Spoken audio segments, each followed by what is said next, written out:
Ladies and gentlemen, can we have your attention, please?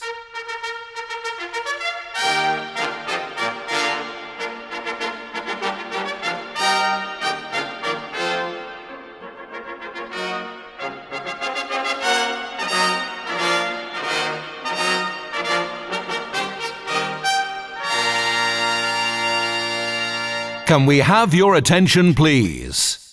Because this is the start of something, boss.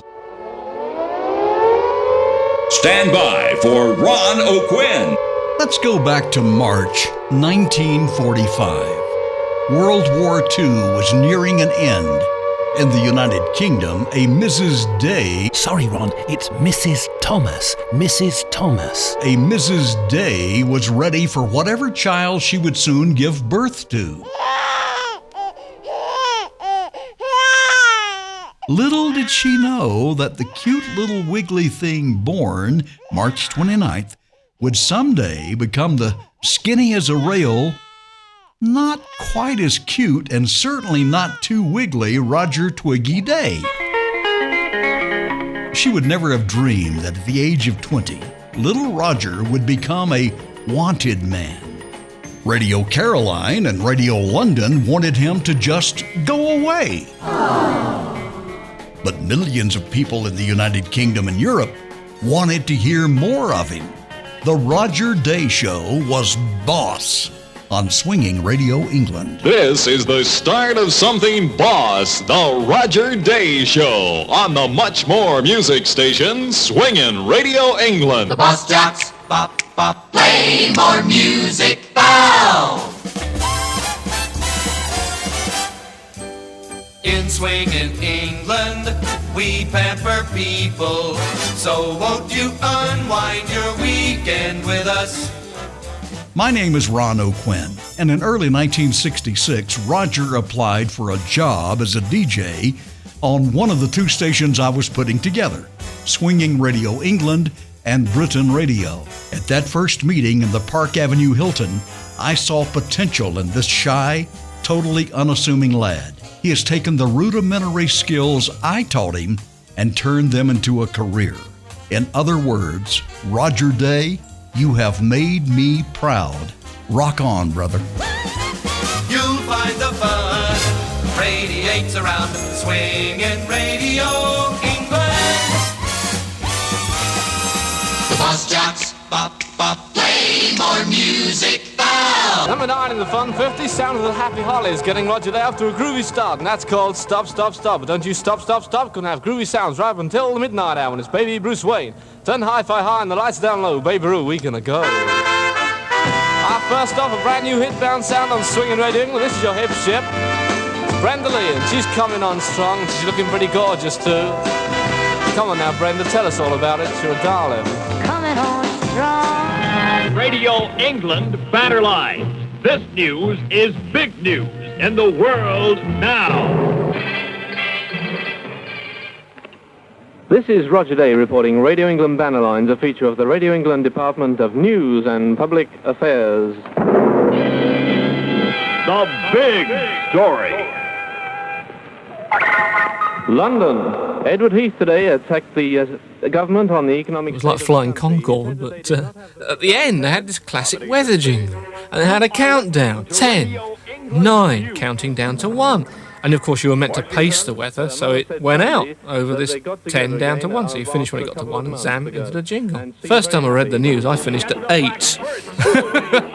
I gabbled it so much because I was so nervous. And I finished at 8, and I just sit there while it went 7, 6. Look for partly cloudy skies for this afternoon with a chance of late afternoon showers turning mostly cloudy tonight with rain. High today 72 Fahrenheit with a low tonight of 54. Currently at 69 degrees in the wide and wonderful.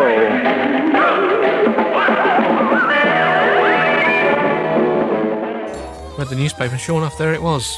Radio England to close. I actually did the close down programme because I was the only original jock left at that time, because Johnny had moved on to Radio Caroline. And the others had all gone their various ways, and yes, I was the only original left. So of course it was my honour, you can call it that, to do the close down programme. So from Roger Day, hi, hello, are you? And bye, hello, are you tonight? Bye-bye.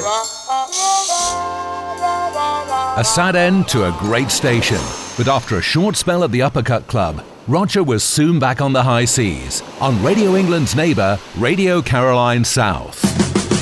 Caroline! That was a Letterman for Capitol Records.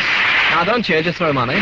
Up from Ada last week, Going Out of My Head, originally done by, let me see, Little Anthony and the Imperials. Okay, on the Hot 100 show, and this is Roger Twiggy Day, the National Thinner Record Spinner, at 18 minutes from 3. International! Play, sing along, kid! 10, 9, 8, 7, 6, 6, 6, 6, 6. In February 1968, Roger was preparing for his show on Radio Caroline when a Dutch tender came alongside and towed the ship, together with Caroline North, to Holland. Caroline! It was the end of Radio Caroline. For now. But it wasn't long before Roger was heard again on Radio Luxembourg. And 5.5 minutes past the hour of 1 a.m. and this is your Thinner Record Spinner, Roger Twiggy Day, saying hi, hello, how are you? Welcome back to the second hour of the show with you till 3 a.m. Hope you're going to stick around until 8 minutes. That's where you're at, Radio Luxembourg. And that's the Who that time. Oh yes, and that's a new one. It's called Magic Bus, no doubt with a lightning conductor. Colourful Radio Luxembourg! And in 1970, Roger was the first UK jock to join the new pirate ship, the mighty Radio North Sea International, RNI. Radio North Sea International. Hey, that's called My Baby Lovin'. That's for D-Run Records at time, number 5 in the top 40 here on Radio North Sea International. I should tell you the story of the tender this morning. You see, we did manage to get some records across through, what's it? A British Boy or whatever they call it. Is it British Boy? Breeches Boy, yeah. And we got some new records, but it was much too rough for the tender to come alongside, actually, because, well, it's a large tender, and when you got a fishing boat, you're okay, they can come in and doesn't, that doesn't damage the ship or anything, but with a large tender like we've got, my goodness, if that came in, we'd have a big hole in the side of the ship, and that's the truth, honestly, so that's why we didn't get off today. And then Radio North Sea became Radio Caroline off the English coast to campaign for commercial radio in Britain, which worked. Roger had been a mainstay of offshore radio, with Swinging Radio England, Radio Caroline South, and Radio North Sea International. And soon he would become a mainstay on land, on the new ILR commercial radio stations.